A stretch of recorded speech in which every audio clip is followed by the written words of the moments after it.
Hello, I'm Don Weberg. This is the Orange County DeLorean Club, and we are here visiting the Packard restoration facility of Robert Escalante in Santa Ana, California. You might be wondering why we wanted to choose a Packard restoration company to celebrate the DeLorean. The interesting thing about it is John DeLorean's second job out of college was working for Packard. His big claim to fame at Packard was developing their automatic transmission, and they were one of the first to have an automatic transmission next to Oldsmobile and Buick. Come on inside.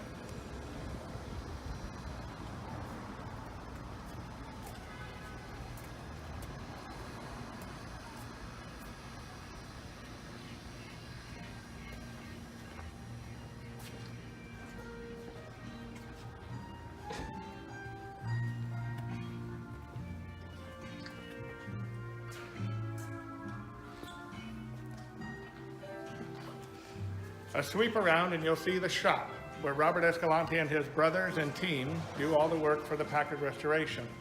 One of the gentlemen who joins him, his name is Cal Sost. He's forgotten more about Packards than most people will ever even know.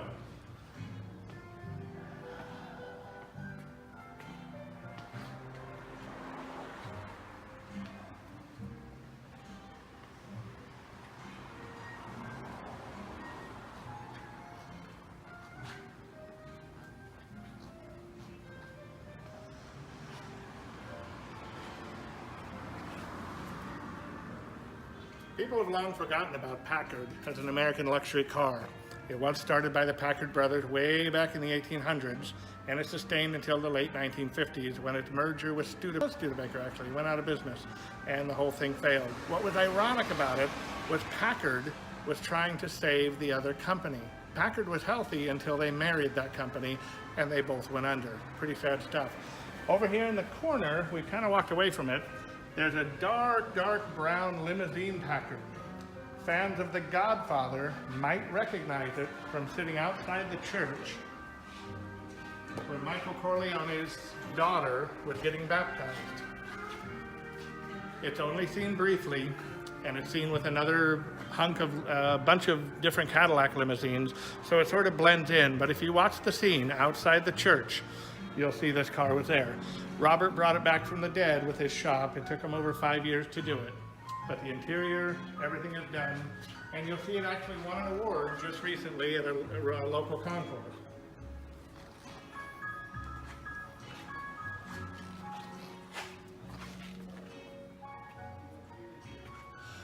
Robert has also built a nice showroom, but one thing up here, you'll notice there's rooms at the palace, there's a stoplight, there's a fish. Everything here has been salvaged from buildings, historic buildings in Santa Ana, California, that were torn down. Robert has sort of a sentimental heart, so he brought them in. And now onto the showroom, which we'll see looks like a street from downtown Main Street.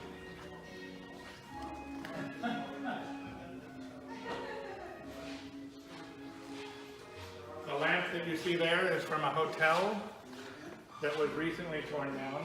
Robert just hung it up and plugged it in. One of the most successful restoration shops on the West Coast. And Bill built a race car ride. Well, Ken Bond flew into Coeur d'Alene, Idaho, where he built this home. This was a few years since passed. So he had his collection he wanted to sell. And I wound up this. Here, come out here. And now, ladies and gentlemen, I'd like you to meet the man of the hour, Robert Escalante, the owner of Custom Auto Service, who graciously welcomed us here today. Thank you, Robert, for having us here. This is the DeLorean Club. Oh my gosh, well, you know what? In all these years, 46 years, we've had the Metropolitan Club, we've had the Buick, we've had the Rolls Royce, we've never had the DeLorean Club. So in a way, it's an honor to have the DeLorean Club, and I thought if I would have known a little more, I'd have had John DeLorean showed up. But apparently, is there a connection between Packard and DeLorean? Yes, in fact, Packard was well. A couple of notes on that. Packard, and at that time, designers were sought after very much, like probably today in the fashion world. Well, I own a 56 Caribbean that was owned by Dick Teague, and Dick Teague was the designer of that Packard. But he used to tell me that when John DeLorean would walk in the Packard plant, he was like a movie star. The way he dressed, the way he looked, every designer wanted to be like John DeLorean, and appropriate. I do remember that was his second job. He worked for Chrysler first. Right. Then he went to Packard. Packard treated him better, he said. And he did help develop their first automatic transmission. And then he jumped over to General Motors. Well, you know, and John DeLorean was a person that you can really emulate a lot of times. With the designers today, you go to a lot of car shows, and there's a lot of, I call them guys that have ideas, concepts. That DeLorean really was, I mean, you folks own the DeLoreans. You see all of the uniqueness that's involved with that car. Now, on what really happened Behind the scenes. scenes. The movie's coming out June 7th on John DeLorean. True Framing story. John DeLorean. Yeah, Robert, let me introduce you to Don Stager. Don, this is Robert. Call me DeLorean Don. I've been factory training since April of '81. Oh my gosh. Yeah, John was a good friend of mine, Catherine DeLorean. Oh my gosh. Here's your first generation. Oh my God. I didn't have to do that. I didn't know there was one other. No, I'm just kidding. That you can take it back. But you know, you took it. It's in there for you to take. But the thing is, wouldn't that be such a, that is, John DeLorean is probably, right now, a name that is so recognized by everyone. Right, yeah. Okay. And not to change it, is anybody still alive in the Packard family? Well, no, I mean, I mean, that's why I got on that right away, because it used to be that Dick Teague was very active, but Dick's been gone for some years now. Wow. And they're really, I mean, and now you're getting people who were the grandsons of a grandson who remember what had happened in the boardroom. Right. You know, and you know, it's just what happens. But for DeLorean, I think that's like be the closest, because then you could actually, you know, I always thought, because in the Back to the Future, they have two cars there. They have the DeLorean and a Packard, a 48 Packard convertible. Right. And I always thought that Steven Spielberg really loved these cars. Ooh. But then I found out that, at least with the Packard, he didn't have to pay any royalty rights to anybody. Oh, interesting. So, you know, it's amazing how the thought, but he did celebrate those two marks. And what brings the Back to the Future together on those two cars is that John DeLorean had something to do with the design of both companies. Yeah. Man without dreams will perish. Yeah. His dream. Now, one thing I wanted to ask, we spoke about it on camera earlier. Packard got married to another car company. It was Studebaker. And by that time, in 1954, Packard basically, what do you do when you have a lot of money? Packard was cash heavy. Right. So what do? What people do? They started going out and buying things. Well, Packard wound up raising its hand saying, hey, you know, you can buy us, we're good, you know, but they didn't really know how bad Studebaker really was. So by the time they came out for a breath of fresh air, Studebaker executives had overcome the board, and now they were the ones voting on who should be out, who should be in. So before Packard realized they were in real deep trouble, It was too late. it was already too late. And those are what the history books talk about now. But my whole thing is, you know, we're having a lot of problems in our definitive age groups now, where even Elvis is having problems of people who this age or who's Elvis. Right. So we need to constantly, you know, keep that name in front. And for me right now, when it comes to car manufacturers, yeah, you hear all the typical names, but what about DeLorean? What about putting it at a pedestal at the very top and having which people right now, you've got Steve McQueen's son, Chad McQueen, now they have a whole show based around him. Interesting. Good. So I think in the weekend of the Huntington Beach Concours, I know I was invited to a dinner Friday night, and I think it's for in honor of this car show they're putting together. Okay. So, but my thinking is, a lot of times, you asked earlier, there's still a lot of us, Packard folks, that are here. I mean, every day I'm working on something different. I mentioned Ken Kirchhoff to you. You know, he was 83 years old, he passed. But who's picked up after Ken? We don't know. but the more we let folks know, or even who even heard about Dallas, you know, with J.R. Ewing and all, we have, but you know, you can get behind history, but I think the excitement of history, Right. and John DeLorean was all of that.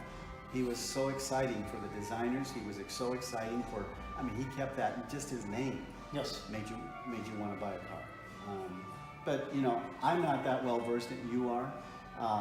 I think that you know, how many DeLoreans are in existence today? Maybe 6,000. Really? 9,200 were made, put on the road. They made enough parts for 30,000 cars. That's why there's a lot of leftover parts. You have the ability to really have. Remember how? And Funny wells. I would actually capitalize on that DeLorean movie segment where you even create a backdrop at your Concours. I just have a, you know, of one famous scene, so you have a picture. And I mean, I think it's because you have 6,000 cars, Right. and if you took 10% of 6,000 cars, that could be your whole club entree right there. Anyway, so it's just Another idea. yeah. Okay. But you got to make them work, and Right. you go to Benedict Castle, and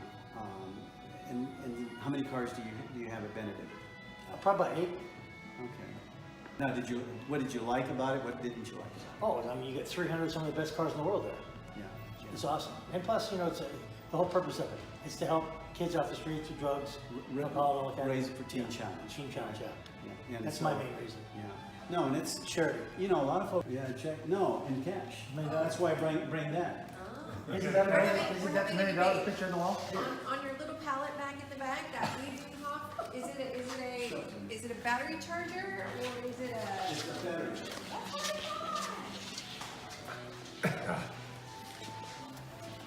Give him a little. We're going to give him a little gift, a little car show gift.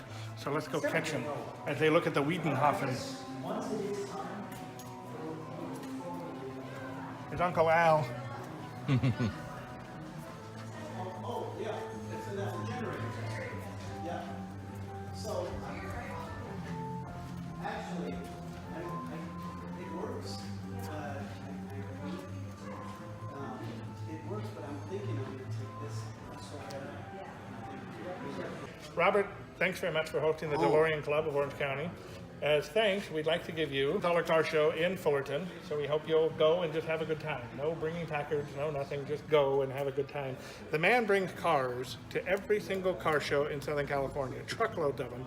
So for him to get just tickets, just to go, no cars, this has to be a big moment for you. It is actually a big moment because I'm not having to work.